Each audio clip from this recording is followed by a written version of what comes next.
It is 5:38, and I do call this meeting to order. Roll call. Nerida Cantu present. Saria Cantu present. Claudia Ochoa present. SV Ochoa present. Dr. Science, I do declare a quorum. Thank you, Ms. Ochoa. Good evening, everyone. Can we all please stand for the Pledge of Allegiance?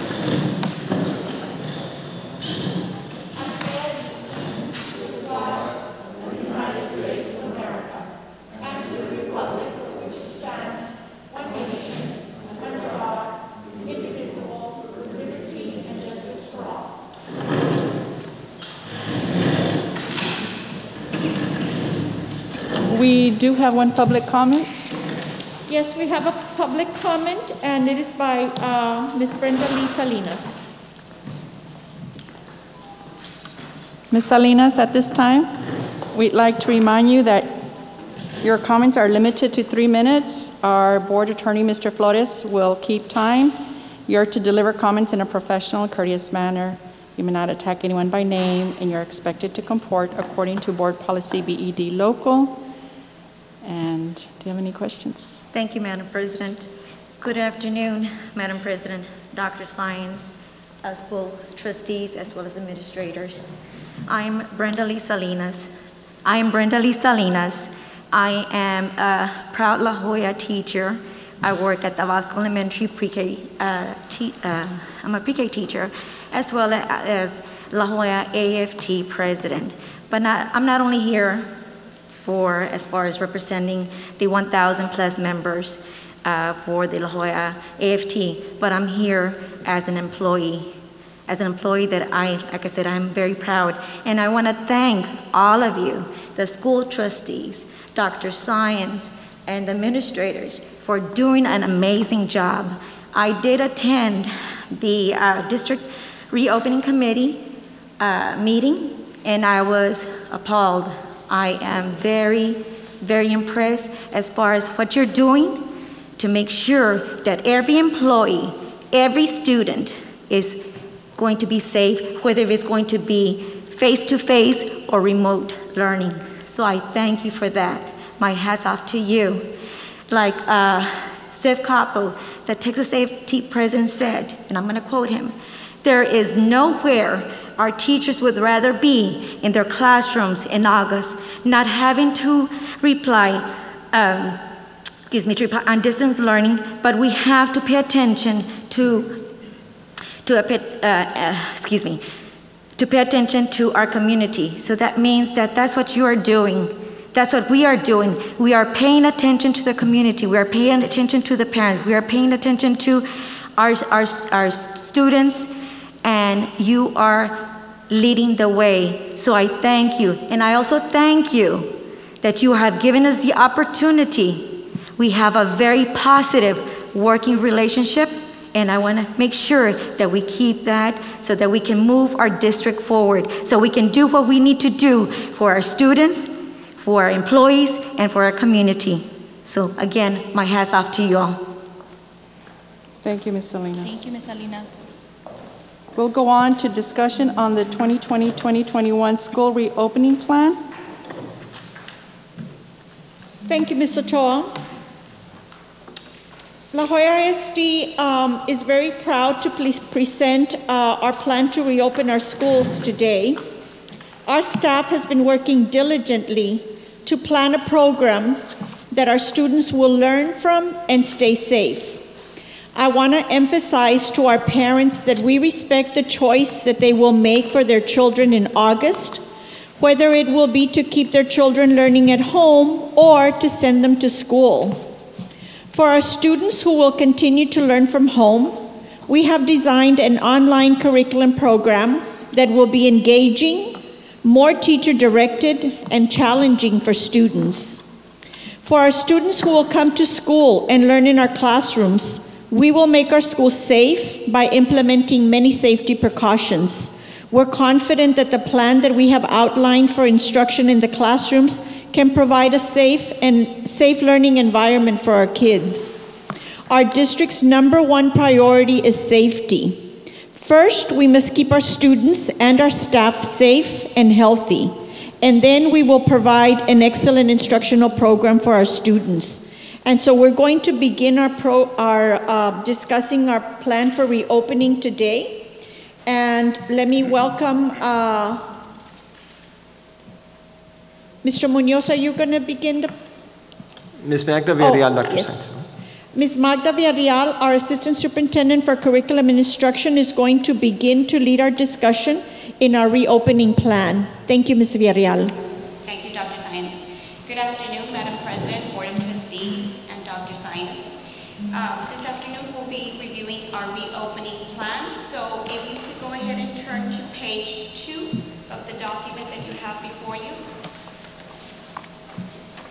So the safety of our students and staff and community is of utmost importance for La Joya ISD, and it will continue to follow any recommendations provided by the Center for Disease Control and Prevention and the Texas Education Agency as we commence for the 2020 and 2021 school year. The district foundational beliefs state that the schools control all the variables that influence student success. Furthermore, the task of schools is to alter the learning environment to provide conditions for success. Additionally, we believe educators should equip and empower families to help support their children and ensure their success in school and in life. So the guidelines that we have developed support these foundational beliefs, which are foundational beliefs number 2 and 16. The concept of operation, basically our district will continue to monitor the severity of the pandemic and acknowledge that this plan may be modified based on the public health changes. So as we continue, we're going to go ahead and look at the instructional design plan. Let's go ahead and look at the purpose. La Joya ISD is committed to educational excellence through quality instruction. The guidelines serve as a means of communication for the district instructional design plan for all our stakeholders. This includes the curriculum that we will be using, the staff development sessions that we will be providing our teachers, the instructional schedules that our teachers and students will be following, and also a very important component, which is the social and emotional one. As far as instruction, as you can see there, the first day of instruction will commence on Monday, August 17th, and it will conclude on Wednesday, May 27th. We will be providing our parents 3 instructional models. The first model is the traditional classroom instruction. And basically what that means, it's your normal, everyday, face-to-face instruction. The second model is basically that the district will provide traditional instruction or at-home distance asynchronous learning based on parent choice. Asynchronous instruction does not require all participants to be virtually present at the same time. An example or examples of this is self-paced online courses with intermittent teacher instruction, pre-assigned work with formative assessments on paper or in the learning management system that we utilize, and or watching videos that are provided by teachers to be able to guide their learning. The third model is basically providing all our students with at-home distance asynchronous learning. So basically, when we're doing asynchronous instruction, it will require staff to check engagement on a daily basis. And if our students are engaged, then our teachers can go ahead and mark them present, remote, asynchronous. So what constitutes engaged? Okay? There are 3 different levels of engagement, or 3 different ways of us to be able to check their engagement. The first one is the progress. Progress as defined in the approved learning plan. We will be having to submit a learning plan to the Texas Education Agency. I know that the templates will be released on July 2nd, and then we have until October 1st to be able to submit our learning plan, and we should be getting approval of our learning plan before the end of the first semester. So going back to the first bullet there, as far as progress, like I mentioned, we could go ahead and check for progress based on the learning management system and check to see if the kids are making progress on a daily basis. The second method is progress from teacher-student interaction made daily as well. And this could be done through the Google Classroom or through phone conversations that our teachers are having with our students. And the third one is any assignment that's being turned in on a daily basis. So this is very important because, again, progress needs to be checked on a daily basis in order for us to be able to count our students present. Moving on to curriculum, the design curriculum will guide our students in achieving specific educational goals and objectives. The curriculum process will have clear and specific behavioral and observable outcomes. La Jolla ISD will utilize the following curriculum. So as we all know, the curriculum that guides us is our TEKS, which is the Texas Essential Knowledge and Skills. Then we have other resources that support it. For example, at the elementary level, we have HMH, we have Imagine Learning, Reading Renaissance, Mayan, EduSmart, Sharon Wells Math for 2nd through 5th grade. Then we have Paralyzed Math for K through 1st.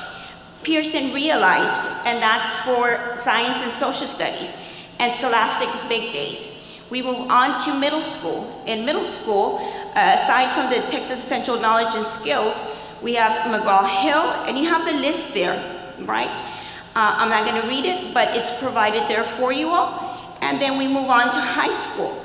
In high school, we have Edgenuity, the College Board, also Reading Renaissance, System 44, and we will be using the Texas Home Learning that's provided by TEA. Do note in the bottom, as you can see, that the curriculum will be utilized for both traditional and at-home distance asynchronous instruction. Moving on to staff development. Our staff will be supported through specific job-related professional development sessions that will assist teachers in improving skills and, most importantly, delivering engaging lessons online or through your basic traditional instruction. And staff development will be offered in the following areas.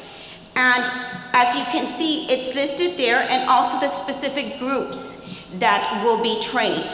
For Google Platform, it's all our teachers that will be trained on that. Even though many of our teachers already got trained, we know that it's important that we continue to support our teachers with the trainings in regards to the platform that's being utilized. Online tools, but the online tool training will be focusing on the building blocks with online learning, HMH online resources, and so on. With College Board, I do want to emphasize that hearing from our high school principals that they really want training, but training as far as the full on all components versus, just snippets of certain components. So we want to make sure that we support our teachers when it comes to the College Board training as well. If you turn to page 4, something that I do want to emphasize here is we will be doing Skyward training in regards to the teacher corner. There's several resources that we currently have that we need to make use of, and that is one.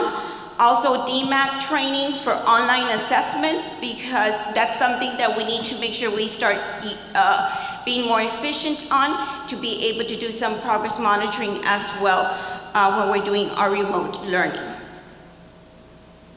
Under Instructional Resources, the purpose of Instructional Resources is to support learning.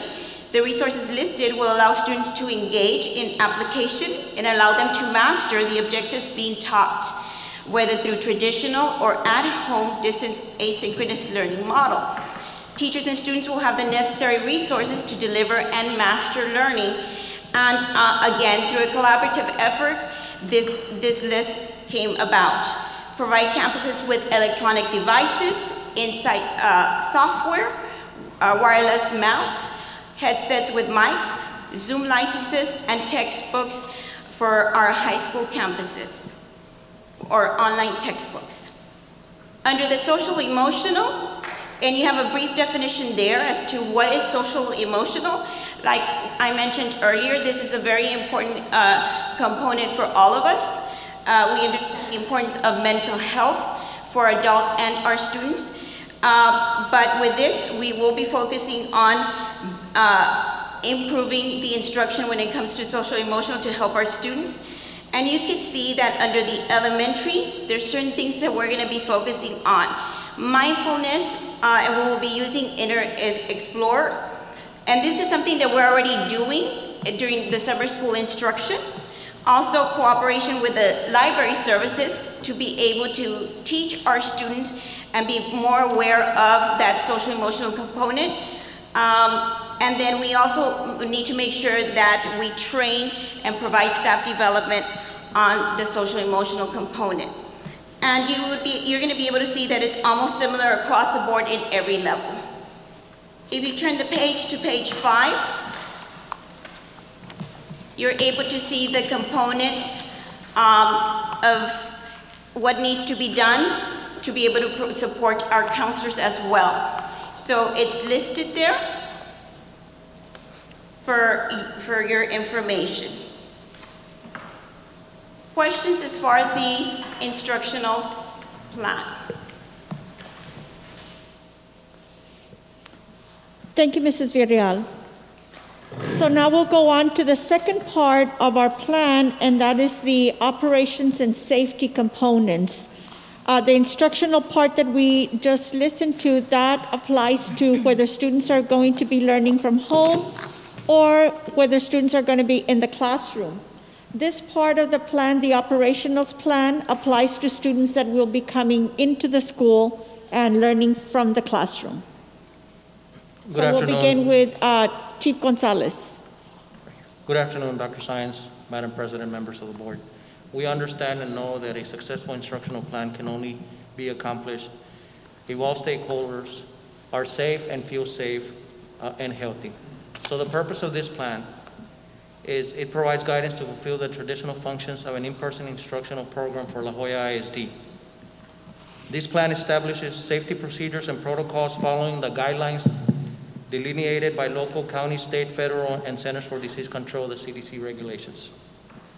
So this plan addresses the following areas: students, staff, parents, and visitors, students in a detailed manner, staff, facilities, transportation department, child nutrition services, UIL, extracurricular activities, COVID-19 monitoring, training, and policy. Under Section 3 of this plan, for students, staff, parents, and visitors, the following protocols or guidelines have been established to support the safety of all stakeholders. Number 1, all students, employees, and visitors are expected to adhere to CDC guidelines. Number 2, social distancing practices to include minimum point of contact for all individuals. Number 3, wear nose, mouth coverings at all times on school grounds and facilities. Number 4, a protocol will be developed at each campus for daily screening of all students, employees, and visitors before they enter premises. Number 5, hand sanitizing and/or hand washing stations will be available throughout each site, entrance of the building, and throughout hallways. Number 6, positive behavioral interventions and supports PBIS modules will be added to include CDC recommendations such as social distancing, hand washing, sanitizing, proper use of masks, etc. Number 7, students will be instructed in proper hand washing and hand sanitizing techniques. Frequent reminders to practice these techniques will be provided to students and employees. When developmentally appropriate, modeling and supervision of these practices will be emphasized. Number 8, when possible, student groups will not be mixed.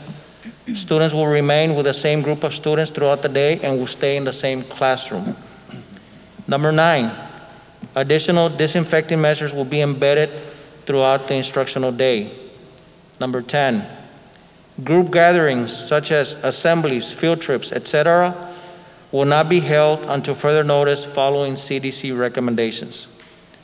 Number 11, each campus will establish a protocol for entry and exit procedures to reduce the number of students and parents congregating both inside or outside of the building. Number 12, each campus will establish daily schedules and procedures to ensure that all CDC guidelines are followed, minimizing traffic flow within the premises at all times, to include breakfast, lunch, etc. The above guidelines remain under continuous review to ensure that we are meeting the needs of our students and employees. At this time, Mr. Jose Luis Morin, Assistant Superintendent for Student Services, will go to the next section of students. Good afternoon.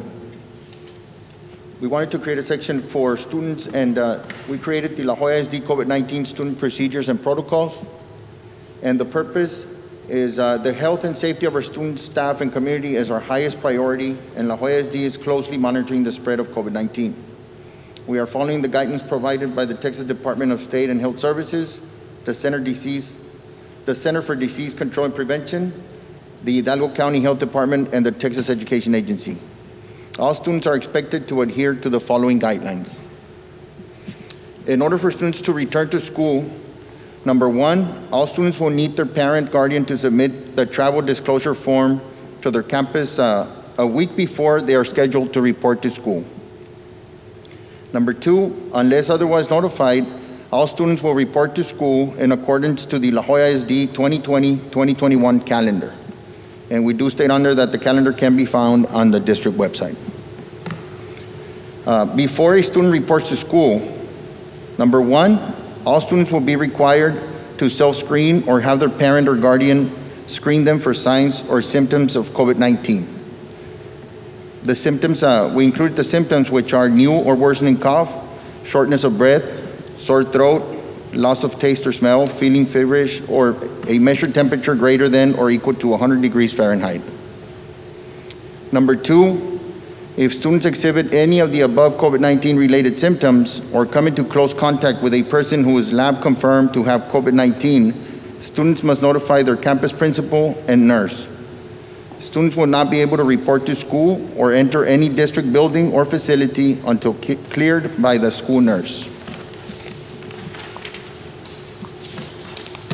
Number 3, if medically able to, students will be allowed to complete class assignments remotely from home.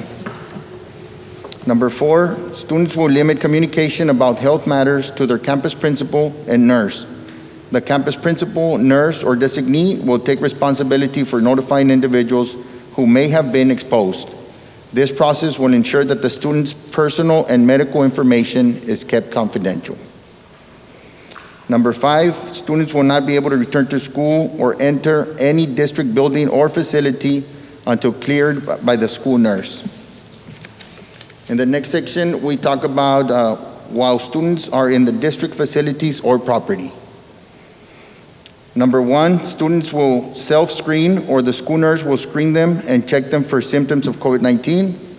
If students are not exhibiting any of the COVID-19 symptoms and have not come into close contact with a person who is lab confirmed to have COVID-19, students will be allowed to be in school.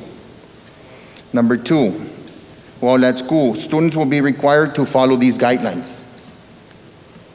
Students shall wear masks or face coverings, and the district will provide the reusable masks. Students shall maintain social distancing of at least 6 feet from one another. Students shall wash their hands and use alcohol-based hand sanitizer throughout their time in the building, and students shall not shake hands, touch, or hug others.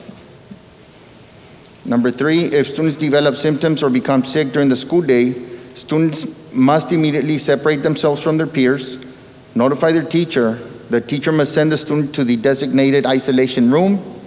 The nurse will notify the parent to pick up the student from school and contact their medical provider.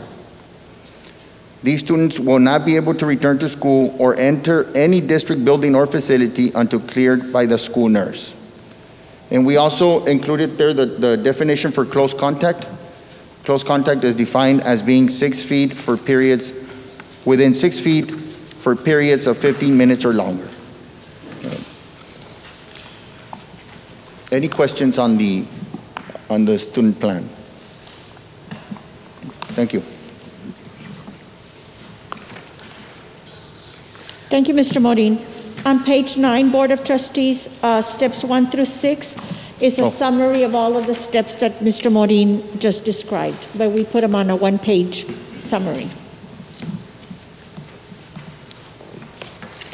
So now we'll talk about COVID-19 employee procedures, and Mr. Martin Munoz, Assistant Superintendent for Human Resources, will describe this plan. Good afternoon, everyone. You're going to notice as we go through these safety protocols for staff that very similar to our students, and it does, those gaps that you might see in regards to the details in the implementation, I know Chief Gonzalez already mentioned, right, as to how it will be carried out at the campus level. However, for our employees, again, we have close to 4,500 employees here in our district, and the health and safety of both them and our students and community is of the highest priority for all of us. So we're going to be closely monitoring the progression of the disease. We're going to be following the guidance provided by the Texas Department of State and Health Services, the Center for Disease Control and Prevention, the Hidalgo County Health Department, TEA, in addition to OSHA, right? OSHA does provide guidance as to how to keep our employees safe in the workplace. And all district employees are expected to adhere to the following guidelines to keep everyone safe. So first of all, return to work. As you're coming back from the summer break, we're going to expect that all our employees submit their travel disclosure form to their immediate supervisor a week before they're scheduled to report to work. That should give some time to Mr. Nazanceno and Ms. Morales, our district nurse, to review and identify those that might pose a risk to their school organizations. So unless otherwise notified, all employees will return to work at the start of their contract date. The working days, starting and ending dates, can be found in the Human Resource District website that it tells our employees when is it that they're expected to return.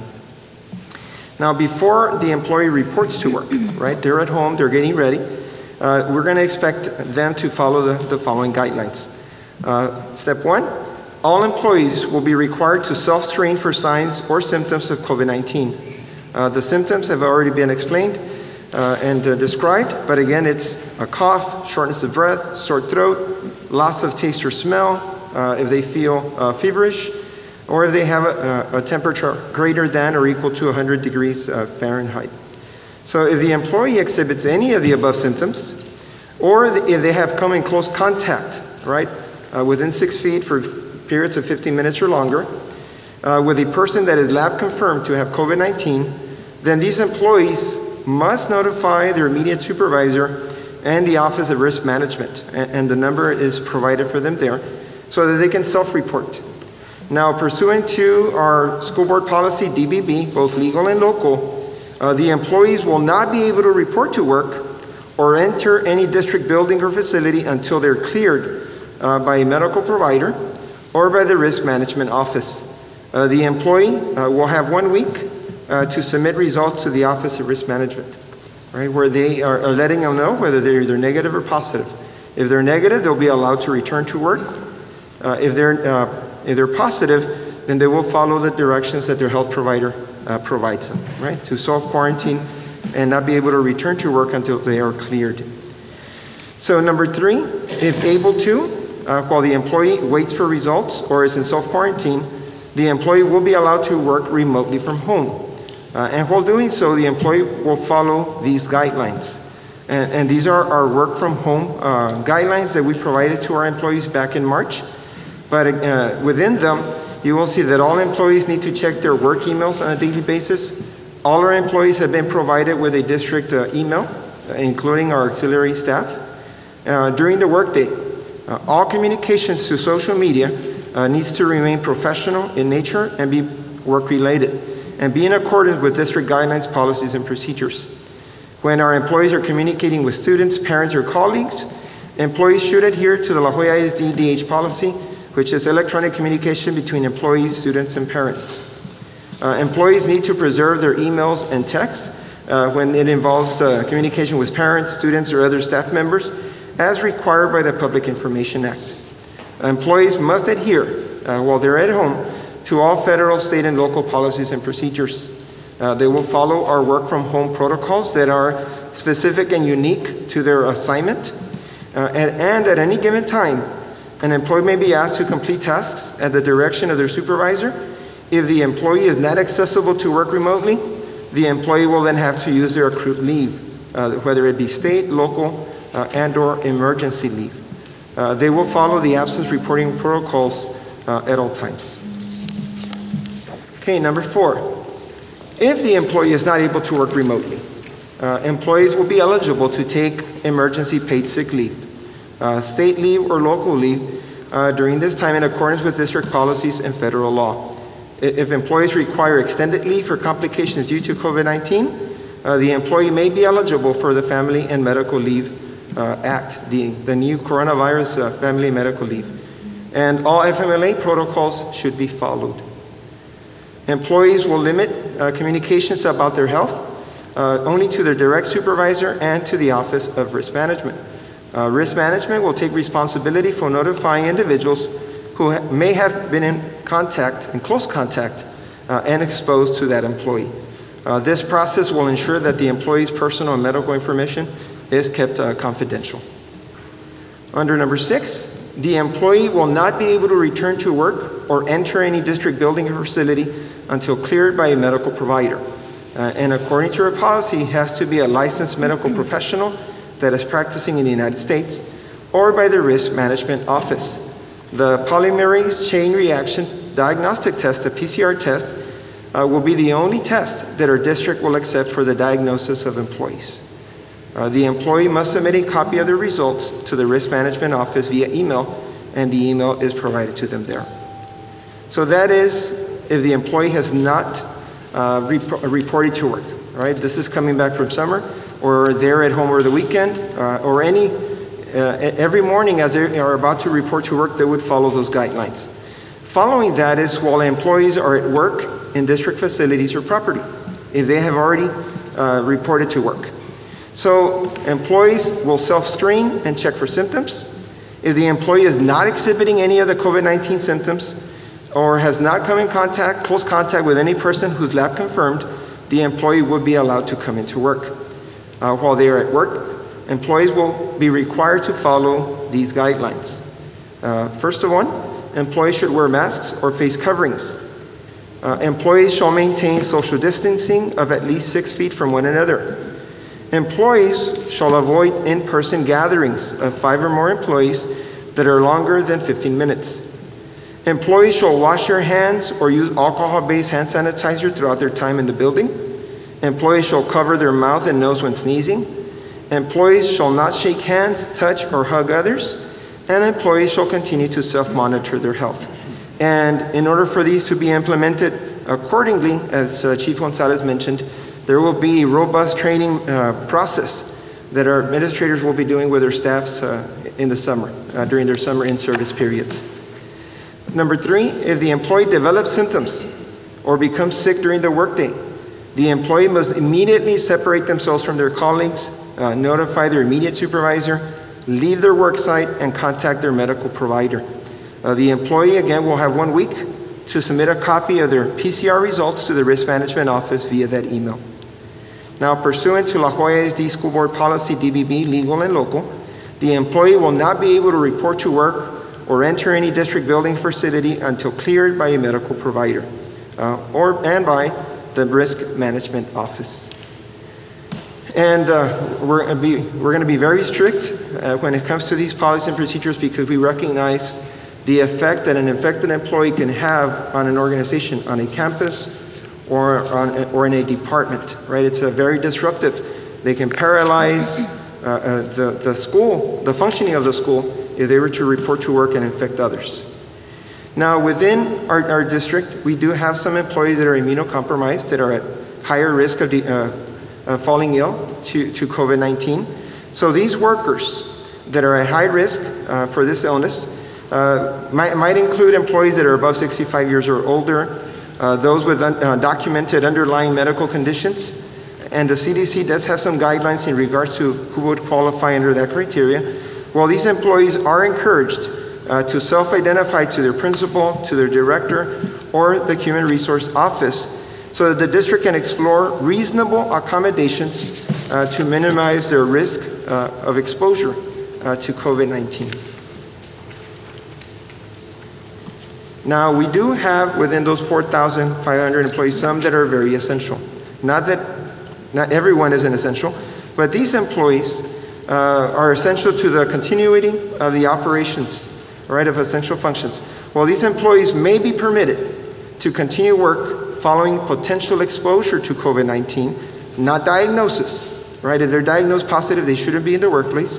But if they've had exposure to COVID-19, these employees, provided that they remain asymptomatic and that they follow the work guidelines, the safety guidelines, they may be allowed to continue to work, all right, as long as they don't pose a risk to others.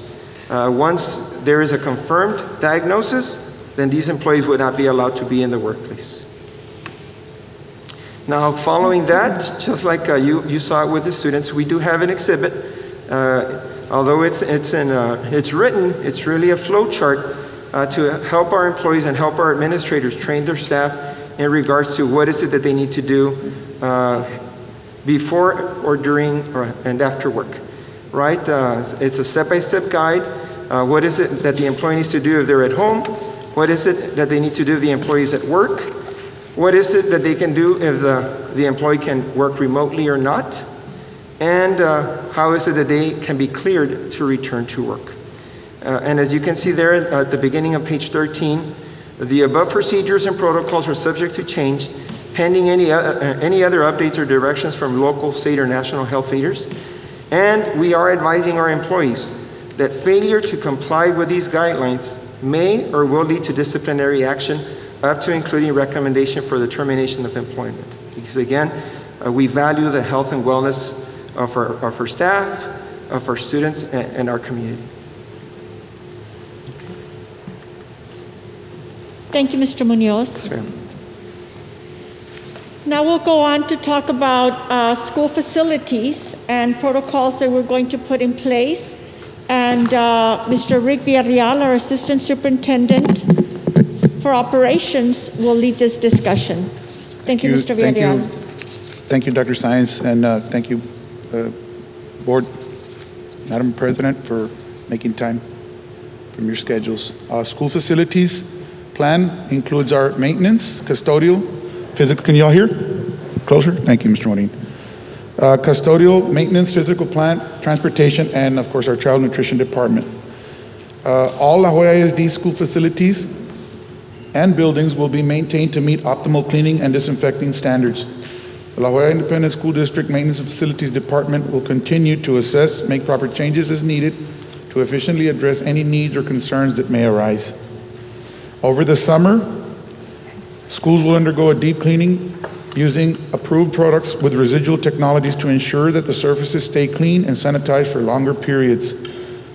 Schools will have hand sanitizer dispensers installed throughout all buildings.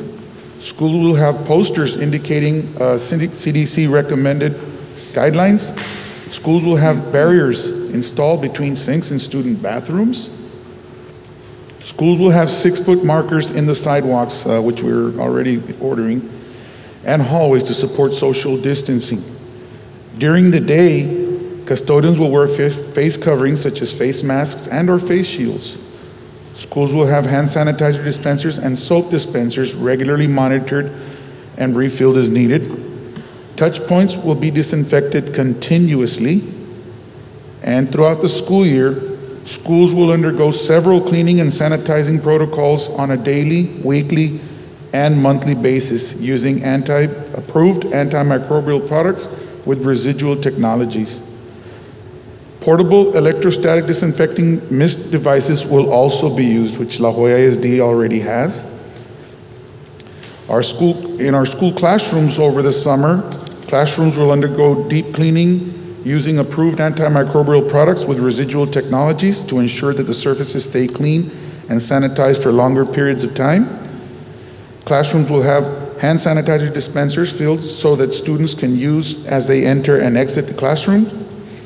Classrooms will have signage added that speak to the safety measures as recommended by our CDC, including washing of hands often with soap and water for at least 20 seconds. If soap and water are not available, the use of an alcohol-based hand sanitizer will be used, and also to avoid touching up your eyes, nose, and mouth with unwashed hands will be stressed. Covering of cough or sneeze with a tissue, then throw the tissue in the trash, and clean and disinfect frequently. Touched objects and surfaces will also be emphasized. Parents will receive communication regarding guidelines and informing them of the operational adjustments, and we'll have these online as well. In the classroom, teachers will wear face coverings such as face masks and or face shields. Students will be guided to practice social distancing of 6 feet apart. If more space is needed, cafeterias, gyms, and other spaces will be used to extend the classroom space to ensure that the 6-foot practice is being implemented. And finally, in the classroom, students will have hand sanitizer available as they enter and exit the classroom. Throughout the school year, classrooms will undergo several cleaning and sanitizing protocols on a daily, weekly, and monthly basis using approved antimicrobial products with residual technologies. Number 7, our transportation department. All La Jolla Independent School District buses will be in operable condition and equipped with antimicrobial and antibacterial solution products that are approved by CDC and EPA to ensure the safety of our students and employees during transport to and from school. The La Jolla Independent School District Transportation Department will continue to assess and make efficient changes if needs arise. All La Jolla Independent School District employees are expected to follow CDC guidelines while at work. Over the summer, in our transportation department, buses will undergo and are undergoing deep cleaning using the approved antimicrobial products with residual technologies to ensure that the surfaces stay clean and sanitized for longer periods of time. Each bus will also house a portable laser thermometer to monitor students and employees on the bus. Buses will have hand sanitizer dispensers installed so that students can use as they enter and exit the bus. This includes our employees. All buses will be equipped with a visual social distancing chart and a COVID-19 safety measures chart. Buses will have the signage added that speak to the safety measures as recommended by the CDC guidelines, which is what we're going to have in the classrooms as well, and I'll repeat them again. They were repeated over in the classroom model, which is washing hands often with soap and water for at least 20 seconds. If soap and water are not available, use an alcohol-based hand sanitizer to avoid touching your eyes, nose, and mouth with unwashed hands. On to page 15, the top. And of course, cover your cough or sneeze with a tissue, then throw the tissue in the trash, and clean and disinfect frequently touched objects and surfaces. Parents will receive communication regarding the guidelines and informing them of the operational adjustments. And of course, I mentioned earlier, this will also be posted online. At the bus stop, students will be guided to practice social distancing of 6 feet apart. Students will be wearing face coverings for their own protection and that of others. During the route, bus drivers and bus aides will wear face coverings such as face masks and or face shields. Students will sit 6 feet apart as recommended by the CDC guidelines, and we will have a seating chart available. And seating in the bus will also be marked and monitored. Students will sit 6 feet apart as recommended by CDC guidelines. Students will have hand sanitizer available in the bus as they enter and exit the bus. Bus drivers will keep windows slightly open if needed to ventilate air, and routes will be adjusted as needed. When the bus arrives to school, students will undergo the health screening before entering the building.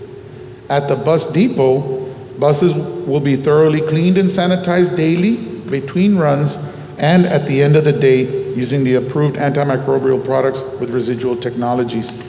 Buses will also undergo daily, weekly, and monthly sanitizing protocols using approved antimicrobial products with residual technologies as well. Our Child Nutrition Department, Section 8 of this protocol, the La Jolla Independent School District Child Nutrition Department will continue to feed the La Jolla Independent School District community following CDC, TDA, and USDA guidelines. Due to COVID-19, the La Jolla Independent School District Child Nutrition Department has made the necessary changes to efficiently serve our community. These are examples of the operational adjustments in the area of school meals. And we have three models that the state right now is offering, and we are currently using one of the three. We're just a little brief. We're hoping that they will listen to the schools and allow us to use a combination of 2 or maybe even 3 of these. So I'll go over the current models being offered to school districts is one, the in-cafeteria model, which is our traditional model, which meals will be served in the cafeteria with additional safety and sanitation practices implemented.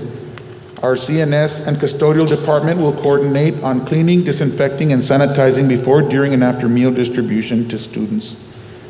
Additional lunch periods are expected in this model. The second model is in-classroom model, and this is used mainly when we do testing. All right, so our in-classroom model depicts meals will be served to students in the classrooms at all campuses.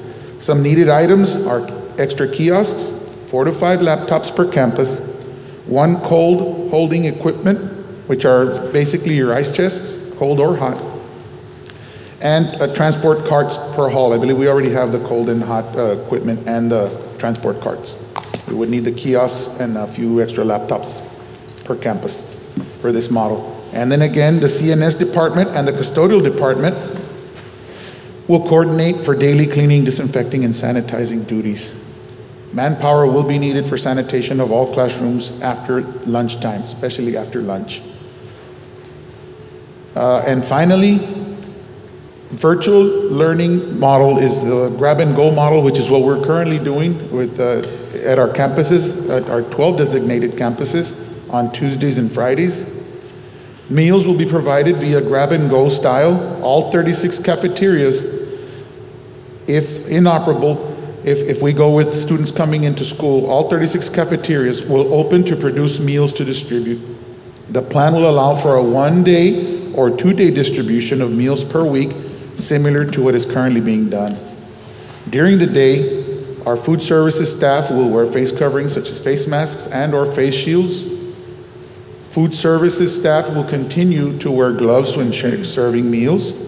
School meals will be served to students following CNS protocols and procedures, which are already in place. A CDC recommendation will be adhered to during any meal distribution and consumption.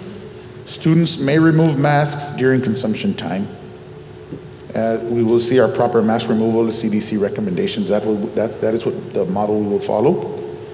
And for the safety of students and staff, delivery of outside food will not be allowed until further notice. Meals with your children at school will also be suspended till further notice. And that is the end of the facilities and maintenance. Thank you for your time. Thank you, Mr. Villarreal. Yes, ma'am. Go ahead. Thank you, Dr. Sainz. Under the Interscholastic League and extracurricular activities, just to let you all know that our district will continue to work with UIL, state and local officials when it comes to any recommendations that they might make to us as a district before we make any recommendations to do any activities when it comes to UIL. Okay? Thank you. Thank you. And now Chief Gonzalez will talk to us about monitoring, training, and policy and procedures. Yes, Dr. Sainz. Monitoring. Beginning the school day, a protocol will be developed at each campus for daily screening of all students, employees, and visitors before they enter the premises. Self-check information will be made available for parents, employees on the district website. During the school day, students will not be able to congregate in communal spaces, cafeterias, playgrounds, libraries, etc. Students will not be able to share materials, equipment, learning aids, etc., unless they have been thoroughly cleaned, sanitized, and approved for use by staff. To the extent possible, transitions between rooms will be limited. A trace tracking system. The district will implement a robust COVID-19 trace tracking system for staff and students. The district will implement COVID-19 notification system to communicate with appropriate personnel of steps to take as necessary. Training. The district will have train-the-trainer TOT sessions. Appropriate personnel will be trained on protocols and proper use of personal protective equipment, PPE. All employees will be trained on basic identification of COVID-19 symptoms by the district campus nurse. See COVID-19 symptoms checklist as already uploaded by the CDC. Parents and guardians will be trained on student attendance protocols. Parents and guardians will be trained on grading policies. Policy and procedures, section 12. The district's policies will be updated to reflect updated CDC guidelines. The duties and responsibilities of some employees will be amended to ensure the safety of all stakeholders. And the district will identify point of contact personnel at every campus to handle COVID-19 questions. The campus crisis team designee is the person. Parents and guardians will receive updated information outlining the COVID-19 district reopening plan with included CDC guidelines and recommendations. The plan will be uploaded in the district website. This document will also be available in Spanish. Adjustments will be made to mitigate concerns related to COVID-19. These recommendations are compiled from the Texas Department of Health, Texas Education Agency, TEA, the Centers for Disease and Prevention, CDC, and the Texas School Safety Center. This plan, the reopening plan, complies with the basic TEA recommendations to cover 4 important areas, which are notice, prevention, response, and mitigation. Dr. Saenz? Thank you, Chief Gonzalez. Do we have any questions on our reopening plan? I do. Chief, the students are going to undergo a health screening before they enter school, correct? What about in the buses? When they go into the buses, are we doing like at least a temperature screening? Mr. Villarreal? Yes, yes, ma'am. We will have thermometers at every bus. It's on the transportation part, correct. Already addressed that with our drivers and As soon as they get on. So the drivers will be in charge of screening each student as they get on the bus? We are exploring the procedure. It's probably going to be the bus driver and or the aide. It has to. Yeah, that was As the one of my kids come up. questions.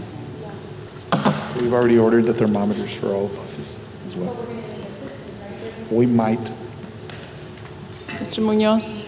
Yes, Madam President, if we're going to have the bus drivers checking temperatures, we need to make arrangements with the parents in the event somebody has a high temperature. I would hate for the district bus driver to just leave the student there at the bus stop. So the parents need to know to be on the lookout or for a call from the district in the event that child has a high temperature. One, we can't allow them on the bus to contaminate the students, but 2, we can't leave them at the bus stop alone. So just to keep that in mind. So we will include that in the parent training that we do. And how are we going to handle social distancing with so many kids in a bus? Are we going to have to make arrangements like with the bus routes? Yes, we're gonna amend bus routes. And one of the things that we've talked to our principals about is that parents are going to be making a choice. And based on the parent survey, as of now, we have about 40-some% of our parents saying that they will keep their kids at home and they will do remote learning. And so we estimate that 50 to 60% of our kids might be in the classroom. And that percent of population will allow us to be able to practice the 6-foot distancing that we need in the classrooms and during our bus routes. Of course, this is the parent survey that parents have done. One of the things that we've told principals is that as soon as our principals are back on contract, the task of all of us will be to get an indication from parents on if they're sending the kids or keeping them home. And so that will be step one for our principals, so that they can begin to assign classrooms based on the counts that parents are telling us. And that will be where transportation will also start to do the routes. So that is the number one priority for the district when we return in July, is to find out exactly, by calling individual parents, how many of the students will actually be in, so that we can make plans. Okay. I also had... What would be the student-teacher ratio? The student-teacher ratio is going to depend on, number one, the number of kids that come to the school. And secondly, the guidance that we get from the TA commissioner. When we started summer school, the TA guideline for summer school in the classroom instruction was 10-1. It was later amended to 15-1. We're currently waiting for guidance from the Commissioner of Education to give us more guidance on in-school. We have been told that within the next 2 to 3 weeks, we will have more specific information on face-to-face instruction. And so we will comply with whatever the TA requirement is. I have a question. How will we handle a positive test result, say for a student? So say they start showing symptoms, that we know they're tested, it's a positive test result. Yeah. How are we going to handle? Are we going to have to quarantine maybe the entire class?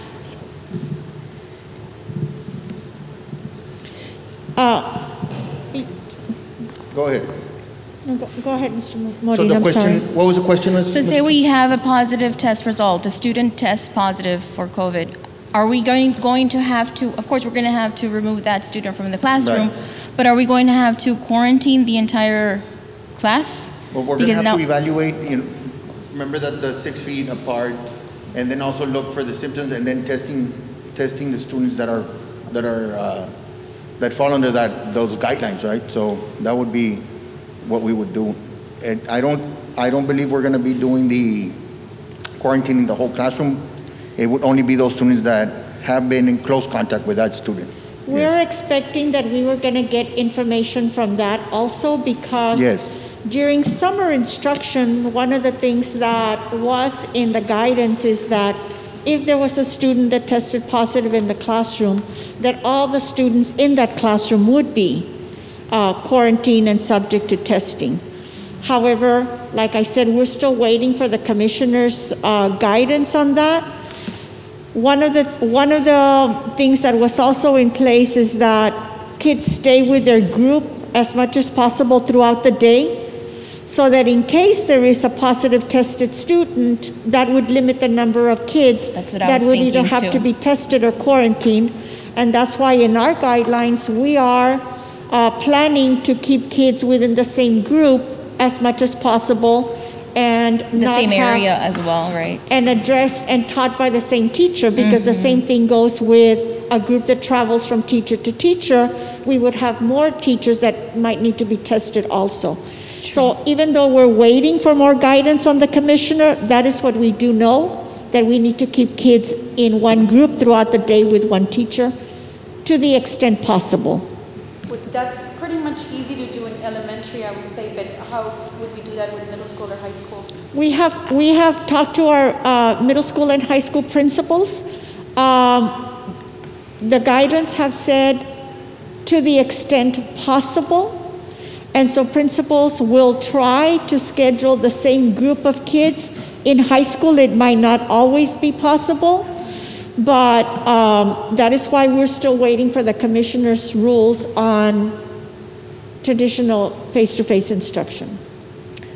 Another question. So this plan that we did on operations is based on guidance that were provided for summer school instruction. And like I said, the commissioner has said that he will provide more guidance for in-class instruction within 3 weeks. We're waiting for that. And we'll just need to see how the guidelines that we have here match. We might need to make adjustments. So we don't foresee having a for sure plan until at least 3 weeks from now. Yes. Another question. I know that now we have that telemedicine program, right? Are our nurses going to be equipped to test students? Have we looked into that option, or that's impossible? Well, that's what we're looking at it right now. We are communicating with the telemedicine company, and that's something that they're working on to train the nurses and then looking into the COVID testing. That would be great. Okay, I have a lot of questions, I'm sorry. No, that's okay. Please ask us, because if it's something that we haven't covered or something that we need to look for as the guidance comes in. Okay. So, yes. So another thing is, what are we looking into and say, okay, we can control the situation in the classroom, but have we thought about when the kids go home, if they are following CDC guidelines, are they going out of town on the weekend? You know, we can't control that factor. So what are we gonna do about that? Just besides training parents. Right. So a couple of things that the Texas Department of Health is imploring on the community, that everybody follows the CDC guidelines, because this is imperative to protect the health of everybody. So one of the things that we want to do based on what we presented today is the continuous self-screening, okay, talk to the parents about that, and then also the screening of students when they come in. So that's on the bus, when they show up at the school, before they enter the buildings. So we as a district are going to do our due diligence in trying to identify any of these potentially situations. So we strongly believe that with all the information that is being delivered to our communities, that two things are going to happen. Number one is that every parent, every guardian needs to be responsible in making sure that they self-screen their child before they send them to school. The same message will continue. If they feel sick, it is imperative that they do not send them to school. And one of the things that Ms. Villarreal had mentioned in one of the meetings is that attendance, and those are some of the things that the state is going to consider, so that we don't punish the kids for not showing up to school. Yes, and you're correct as far as that. You know, we need to make sure that we're conscientious of the way we're addressing our students and our teachers, but when it comes to all the concerns that you all are bringing up, they're very valid. As far as, like I mentioned, when it comes to the online, version of things, there's ways for us to be able to progress monitor the attendance, and how do we go ahead and count them as present and so forth. But I know that you all have a lot of questions, piggybacking on what Dr. Science mentioned earlier about ensuring that our kids stay within one classroom, in particular in the secondary level, because I know Ms. Cantu mentioned it is very difficult at the high school. At the middle school, it's still kind of doable. We have the teachers rotating as well versus the students, depending on the content in itself, right? I know for science, maybe the labs, when they might need the lab, but maybe everything else, if we keep them within the cohort, then it's still doable, and the teachers would be able to rotate versus the kids in itself. So within our team, our instructional design teams, where we have representation from the different levels as far as principals, we are discussing all these issues when it comes to the curriculum and the scheduling, and how to safeguard our kids when it comes to safety, but at the same time being able to provide them with that quality instruction that they merit.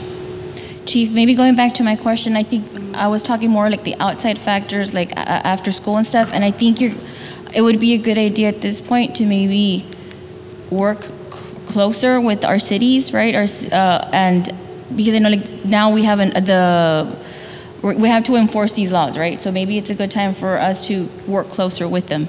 Yes, ma'am. Right? Yes, ma'am. Sorry, that was... No, yes, ma'am. and not only with our cities, but also with the county. And I know that we have staff members that are representative of our communities. So they all have a vested interest in our district. So we're going to continue to work with them. And also our county. Our county has been very supportive. We have asked them to have testing sites in our community, and they've been very supportive to protect our community, to make sure that we stop the spread of the COVID-19. So the partnerships that we're developing with our county and our cities is very important, and we're going to continue to work with them. Yes, ma'am. That's awesome. Chief, what do you mean by trace tracking? Okay, so trace tracking, so you had asked about what if a student is tested for COVID-19 or he has a system. Well, this system is going to be able to allow us to, I guess for a lack of a better explanation, like do a family tree, okay? So if student A is tested positive for COVID-19, we're going to be able to say we're going to be able to identify who student A came into contact with, and then we're going to direct student A to go get tested and ask them to self-quarantine, and the same thing will happen for the staff. So the trace tracking system is basically just for us to be able to identify the students or staff that came into close contact with somebody that was positive COVID-19. That's awesome. Thank you. When will be your next meeting? Okay. So I know that Dr. Science had met with a reopening committee meeting yesterday, and we told them that our next meeting was going to be as soon as we get number one finished with this meeting, and then if we got more guidance from TA, correct? Correct. And you'll be bringing in the same individuals that bring a different perspective? Yes, so we want to thank all the members that were part of this reopening committee meeting, and it's not just the central staff, but under the leadership of our superintendent, we were able to get assistant superintendents, principals, teachers, directors. So everybody provided a lot of good information and feedback as we prepared for this plan. And when we presented to them, everybody was given an opportunity, and we heard them all. We also allowed the parents to give us input through the survey. That way we know where we're at. So we're going to continue. Like I want to echo Dr. Science's comment. We were really hoping for TEA to give us some guidance this last week. And as we all know, they told us that it's going to have to wait for another 3 weeks. So this plan is based on what we've seen as a history with COVID-19 and the recommendations that CDC has made and the things that TEA has told us and UIL. So as we move forward, we want to have a foundation so that we don't want to be rushing and bring it to the board and to the community of what we're doing. So this plan is basically telling our community we are preparing, okay, as best as we can. If TEA comes out and says, go ahead and proceed with having students in the classroom, we are preparing. We want to be ready as best as we can to be able to accommodate that. Thank you. I think you guys are doing a great job. This is a wonderful start. And as far as preparing, Chief, have we thought about, like you mentioned PPE, right? Personal protective equipment. Are we providing anything for our staff or our students? Mr. Trevino? No, the PPE, personal protective equipment. Okay. Some of the things that we have. On the personal protective equipment, we're looking to providing, I know the state is going to provide some disposable masks. They're about 200 and some thousand, which basically would divide an equal amount of students. They'll be getting about 8 per student. They're also providing some the washable masks, like the ones that some of us have on. They'll provide about 60,000 of those. We're also looking into purchasing some. And we're also, right now we're looking for some of those plexiglass shields that we're going to go in and try to get some of those. We're looking at different prices and different quality. For where? Where would you place those? On the what, I'm sorry? Those you would place where? Restrooms. Those will be placed on the student desk. Oh. Okay. Also, just so you know, the state is also going to provide us about 205 those thermometers. Okay, and I know there was a question on that. And some hand sanitizer that's going to come in a gallon. And I believe the custodial department is looking some options on what to do with that. This is my last question. When the students go into a restroom, how is that going to be sanitized? I mean, because we're going to have kids going in. Mr. Yarra? Have you all had those scenarios? I didn't hear the question. How are we going to sanitize restrooms after they've been used? Oh. We're going to have, the custodial department is going to be monitoring constantly, a lot more. It's going to be cumbersome for the custodial department. They're going to have to help with feeding. They're going to have to help with monitoring, sanitizing. So we're going to have a good task ahead of us. And of course, I know that if we're going to be, and these are just the ideas that we're exploring, but if we're going to have 60% of our students, we're going to have teachers there. We're going to need our teachers at the campus, even if they're doing distance learning. We might need the teachers at the campus as well.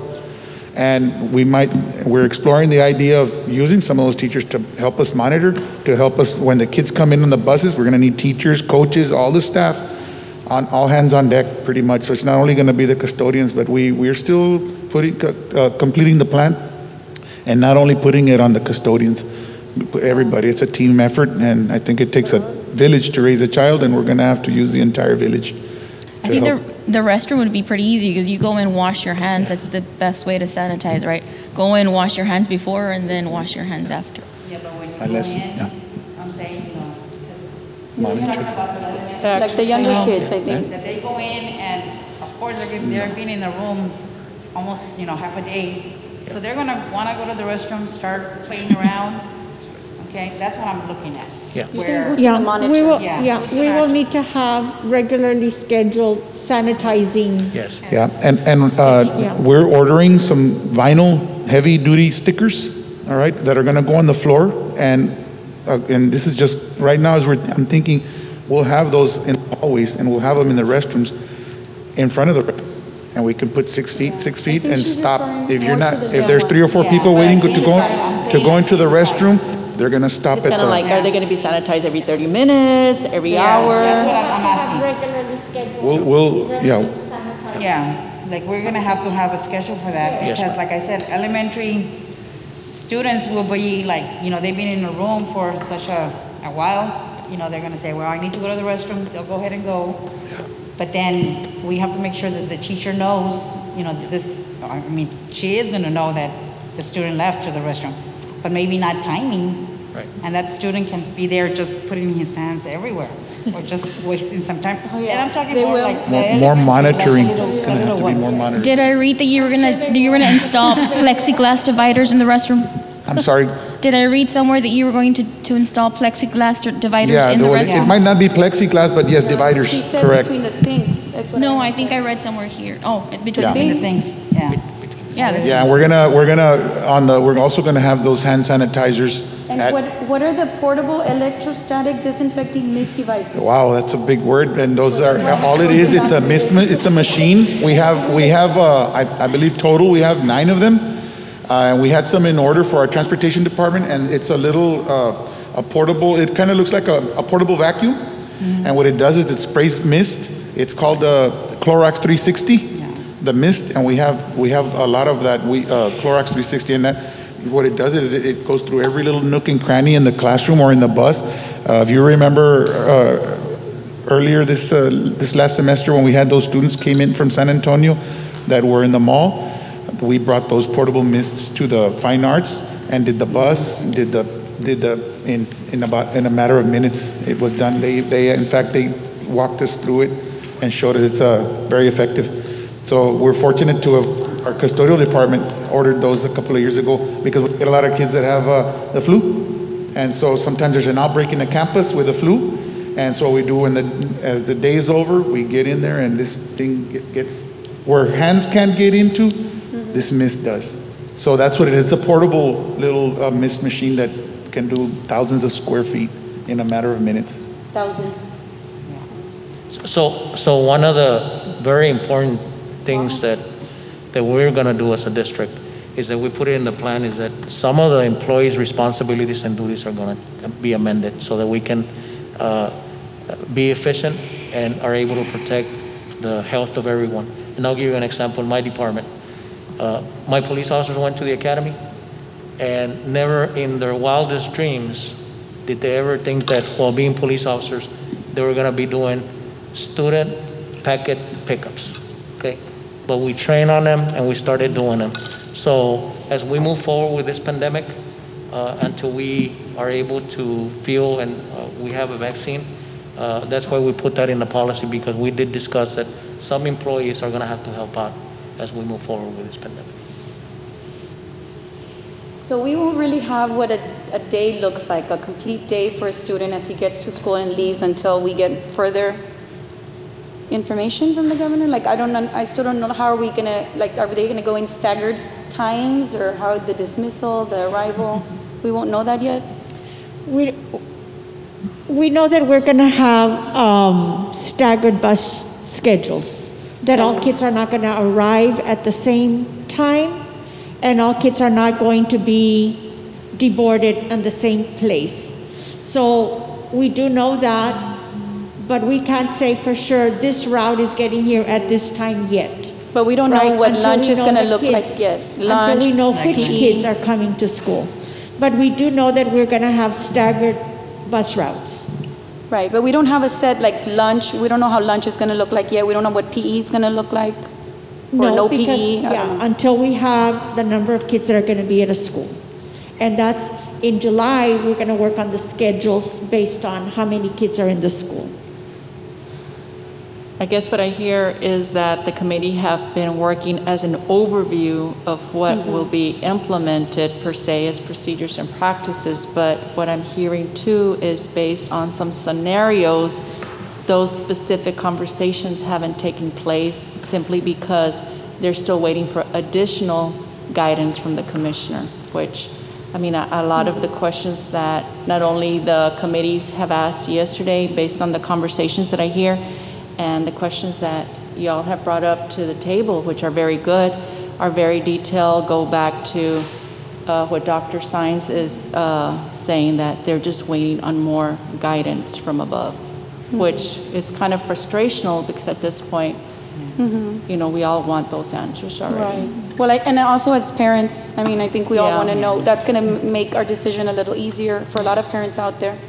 And I hope that the committee is also listening and reading all the comments that our parents are placing on social media, simply because I know that even like yesterday I heard from some teachers that were very complimentary, and we heard today from Ms. Salinas, you know, sometimes we don't think certain scenarios or a different perspective.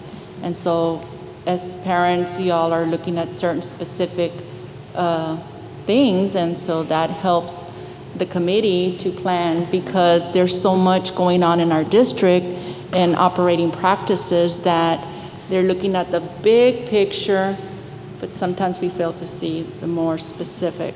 And so it's good. The questions that are being asked today are very good. We do have, however, a model bus has been set up with a chart so that we would know how many kids fit in a bus.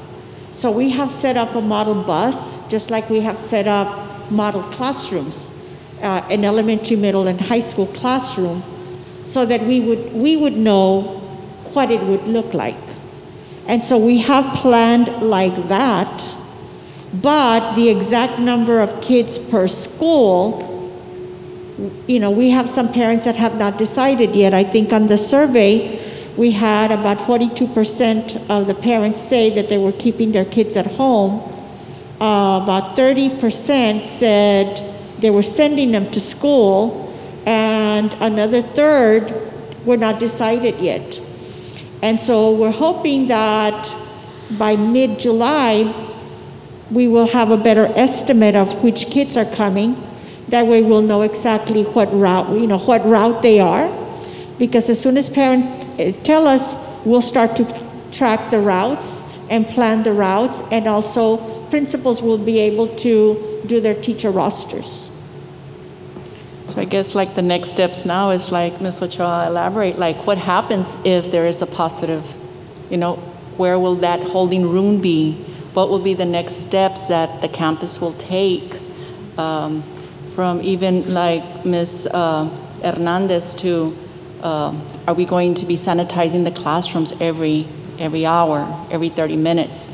it may look that we are going to have to differentiate based on the ages because everybody has different needs, so there can be true equity.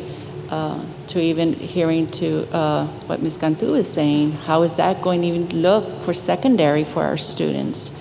And so I know that with time we're going to have more answers based from above, but we should already be having those conversations too and having those specific scenarios and what best then to listen from all our stakeholders. Dr. Sines, do we know what other districts are doing?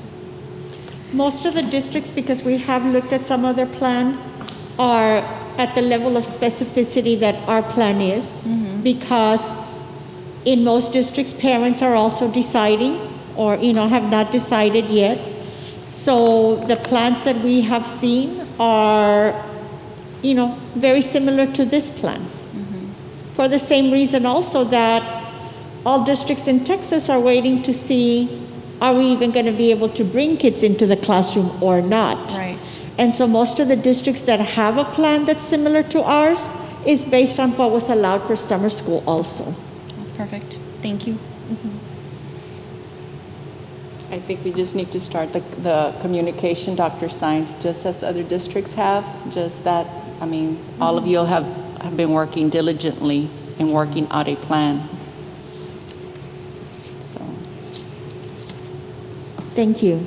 But thank you, everyone. Thank you. I know y'all have been working really hard. Yes. I would like to thank the assistant superintendents for working on this plan, as well as Chief Gonzalez, David Nacianceno, our district emergency management coordinator, directors from transportation, child nutrition services, custodial, and risk management. And then I also want to thank the principals that worked on the plan also and gave us feedback, and of course the teachers that reviewed the plan this week and gave us very specific feedback also. So thank you to our principals and teachers that also collaborated on this plan. And like we've all said, our students and staff priority, safety is our #1 priority. We will continue to refine our plan, and as we repeat it, as soon as we have more guidance from our state commissioner, we will put whatever guidance he gives us into our plan to make sure that we keep our kids safe when they're in our classrooms. So thank you all. Thank you. Thank you.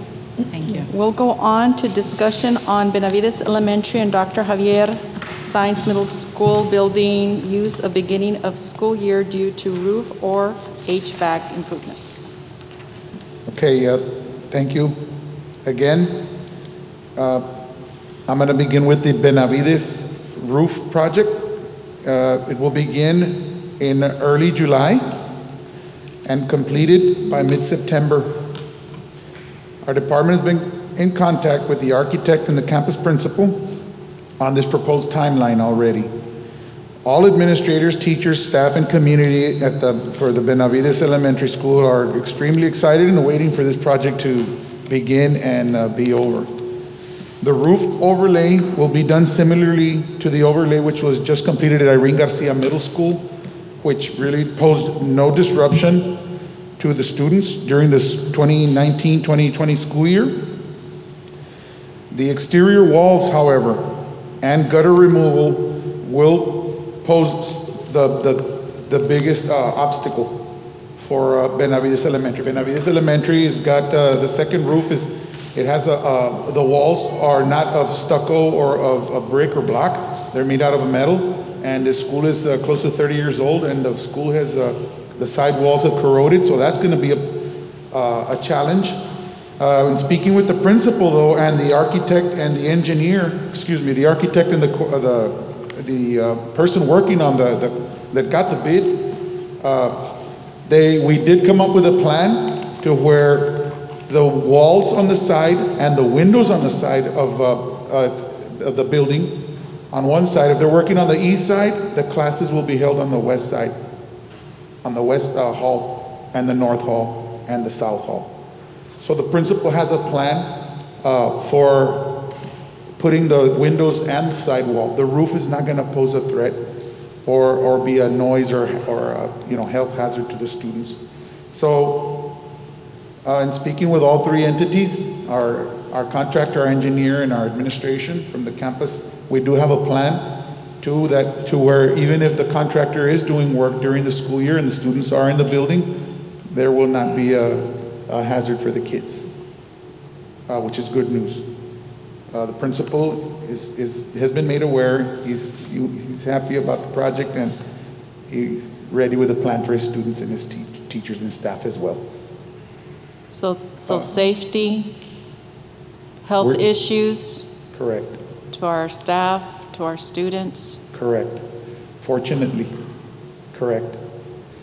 So we just met Monday again with the principal and with the architect and contractor. Do you have a plan B in case it does become an issue? Plan B would be to use the same model we used, I believe it was 5 years ago, when we combined Benavides Elementary and Fordyce Elementary at the Fordyce building. And right now, this plan seems to be the foolproof. But we are ready to do the plan B as well. Yes, and you are correct with thinking. Doing the combining of schools at Fordyce, correct. Any other questions on the Benavides? It's going to go pretty quick, swiftly. So thank you. You all approved it. So the last meeting, so we're ready to move on. The next project, onto the Dr. Science Middle School HVAC project. The project will begin in mid-July, and work should be completed by November, weather permitting. All right, and again, we've been communicating with the project engineer, the contractor, and the principal at Dr. Science Middle School, Ms. Salinas. Again, the campus is also pleased. They've been having a lot of issues with the air conditioning for many, many years. And the air conditioning system is going, there was two phases, ladies. There was two. One way of doing it was by having it done, just a complete takedown and complete renovation in a single shot, which is going to save the district about $250,000, all right, and get done within 5 months. But we had to move the kids out because obviously it would be a hazard to the kids with all the renovations that are going to be going on, from the ductwork all the way to the HVAC to the chillers and blowers, and it's a lot of work. And it's the whole building, all the Dr. Science Middle School. The other option was a 10 to 12 month option, which would be done in phases. And by doing it in phases would obviously take more time, and you're going to have a lot of construction work going on when the kids are there, so it would pose somewhat of a hazard to the students. All right? So the option was a 5 month option, a one shot, and in doing so, we have been working with principals at 3 campuses, all right, for this here. We've been collaborating with a principal at Dr. Science, principal at Kika, and the principal at Diaz Villarreal. If allowed and permitted, the custodial operations department, which is our custodial staff and our child nutrition staff, we're going to come in as soon as we come back from the summer break and clear out Kika, desks, chairs, and cafeteria tables.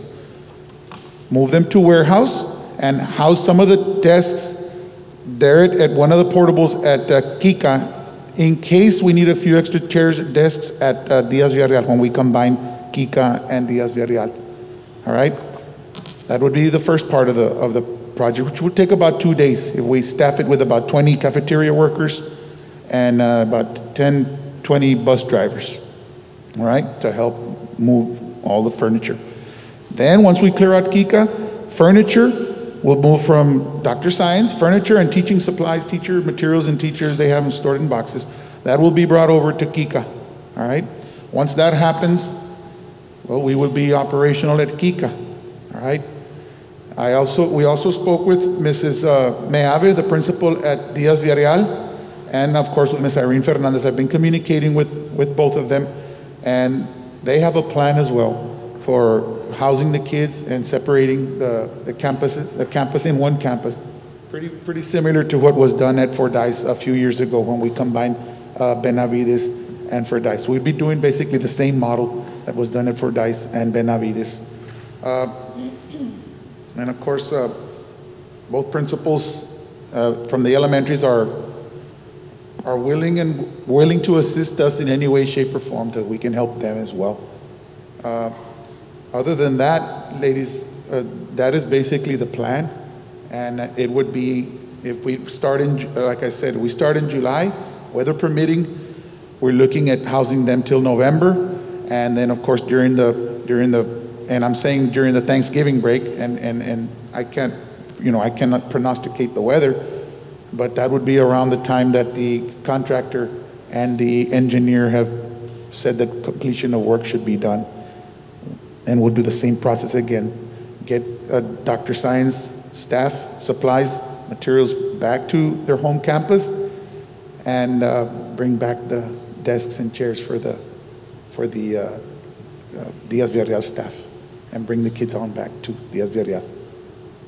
So it's a long time coming project, and hopefully with this air conditioning and heating renovated and complete, learning environment will be conducive for those kids and staff. Thank you, Mr. Villarreal. You're welcome. Any questions on that temporary move for Dr. Science Middle School students and staff? I do want to say that we had some lost instructional days this past year at Dr. Science Middle School due to air conditioning issues. And so even though it seems like it's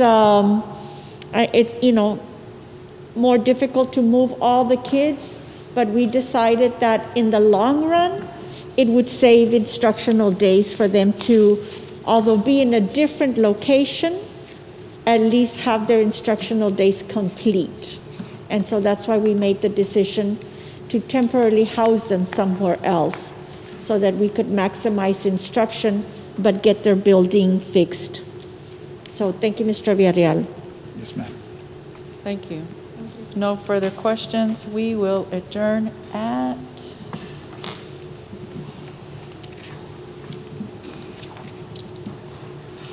7:20.